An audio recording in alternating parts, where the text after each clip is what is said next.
ഇപ്പോൾ കർണാടകയിൽ നിന്നും ഒരു ഉദാഹരണമായ ഒരു വാർത്തയാണ് വരുന്നത്. യുവതിയെ നായ്ക്കൾ കടിച്ചു കൊന്നു എന്നൊരു വാർത്തയാണ് വരുന്നത്. കർണാടക ദേവനാഗിരിയിലാണ് ഈ ഒരു ഉദാഹരണമായ സംഭവം ഉണ്ടായിരിക്കുന്നത്. യുവതിയെ നായ്ക്കൾ കടിച്ചു കൊന്നിരിക്കുകയാണ്. മരിച്ചത് മല്ലശെട്ടിഹള്ളി സ്വദേശിയായ അനിതയാണ്. 2 റോട്ട് വീലർ നായ്ക്കളാണ് ഇവരെ ആക്രമിച്ചത് എന്നാണ് ലഭിക്കുന്ന വിവരം. ആരും ഉപേക്ഷിച്ച നായ്ക്കളാണെന്നാണ് നാട്ടുകാർ പറയുന്നത്.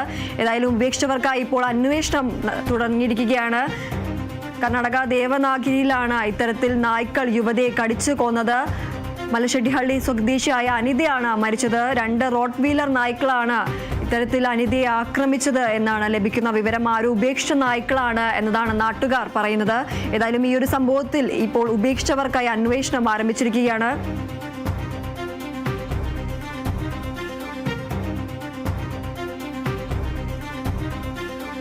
കർണാടക ദേവനാഗിരിയിലാണ് യുവതിയെ നായകൾ കടിച്ചു കൊന്നത്.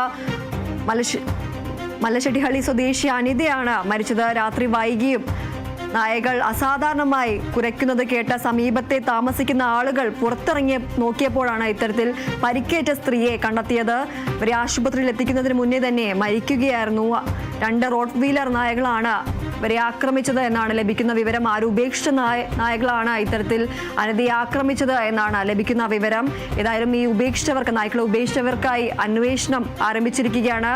കർണാടക ദേവനാഗിരിയിലാണ് യുവതിയെ നായകൾ കടിച്ചു കൊന്നത്. മല്ലശെട്ടിഹള്ളി സ്വദേശിയായ അനിതയാണ് മരിച്ചത്. 2 റോട്ട് വീലർ നായകളാണ് അനിതയെ ആക്രമിച്ചത്. ആരും ഉപേക്ഷിച്ച നായകളാണ് എന്നാണ് നാട്ടുകാർ പറയുന്നത്.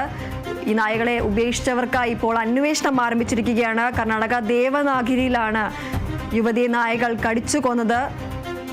രാത്രി വൈകിയും നായകൾ അസാധാരണമായി കുരയ്ക്കുന്നത് കേട്ട് സമീപത്ത് താമസിക്കുന്ന ആളുകളാണ് പുറത്തിറങ്ങി നോക്കിയത്. ഈ ഒരു സമയത്താണ് പരിക്കേറ്റ സ്ത്രീയെ കണ്ടെത്തിയത്. ഉടൻ തന്നെ ഇവരെ ആശുപത്രിയിൽ എത്തിച്ചെങ്കിലും ആശുപത്രിയിൽ എത്തിക്കുന്നതിന് മുന്നേ തന്നെ അനിത മരിക്കുകയായിരുന്നു.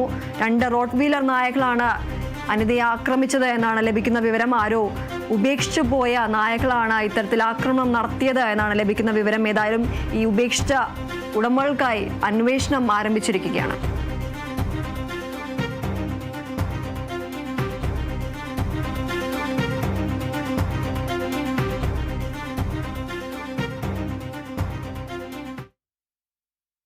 ആശാപ്രവർത്തകർ തിരുവനന്തപുരം തൈക്കാടുള്ള NHMന്റെ DPM ഓഫീസിലേക്ക് ധർണ നടത്തി. ഫെബ്രുവരി, ഓഗസ്റ്റ്, സെപ്റ്റംബർ, ഒക്ടോബർ